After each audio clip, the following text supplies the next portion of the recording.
So I think it's individual responsibility. And the meaning of life is to be found in the adoption of individual responsibility. And that's what the university should be teaching people.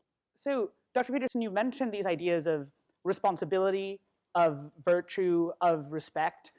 You've, I think, detailed what you think students shouldn't do in these examples of like protests and these examples of certain types of activist tactics. What advice would you have for students? How can students make the changes that they want to make? Particularly, do you have any advice for students here? Yeah, read great books. Really, man. You've got this 4-year period that has been carved out of your lives by society. It's given you an identity, like a high-quality identity, and freedom at the same time. And you're not going to get that again in your life. You've got a respectable identity, university student, and complete freedom associated with that, or as near as you're ever going to get. And you've got these unbelievable libraries that are full of the writings of people who are intelligent and articulate beyond comprehension. And you know, and you can go there and you can learn all this. And you might think, well, why should you learn it? Well, you learn it to get a job, or you learn it to get good grades, or you learn it to get a degree, and that's all nonsense. It's nonsense. The reason that you come to university to be educated is because there is nothing more powerful than someone who is articulate and who can think and speak. It's power, and I mean power of the best sort. It's authority and influence and respectability and competence. And so you come to university to craft your highest skill, and your highest skill is to be found in articulated speech. And if you're a master at formulating your arguments, you win everything. And better than that, when you win everything, everyone around you wins too. Because to transform yourself into, let's consider your transformation into something approximating the logos, it means you shine a light on the whole world. Well, there's nothing more exciting to do than that. There's nothing better you can possibly do. And to think that you're coming to university to be, you know, trained to have a job, it's like, great, that's a hell of a lot better than being unemployed and covered with Cheeto dust while you're snacking away in front of your video game in the basement.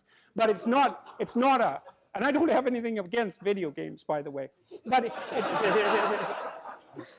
but it's hardly a triumphant call to being in the world, and that's what university should be calling forth. It's like, God, you people, you know, I know what Harvard students are like. I taught here for 5 years. You people are spectacular. You're spectacular.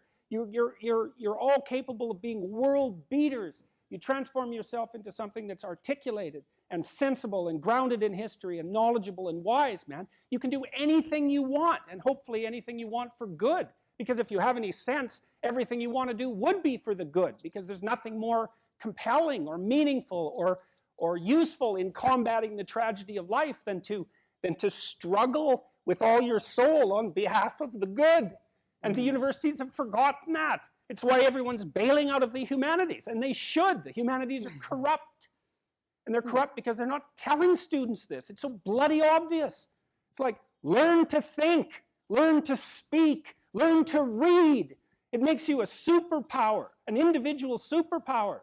You have, and I don't understand why that isn't just told to students. It's not that hard to understand, and everyone wants to hear it. It's like, really, I could do that? I could do that? It's like, yeah, really, you could do that. And the whole society around you has labored for really thousands of years to provide every single one of you with this spectacular opportunity that you have while you're undergraduates and graduate students here, man.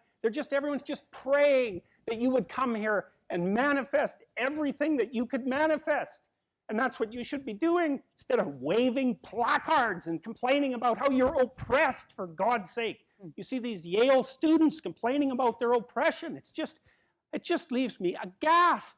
It's like, well, we're against the ruling class. It's like, no, you're baby ruling class members. You're young.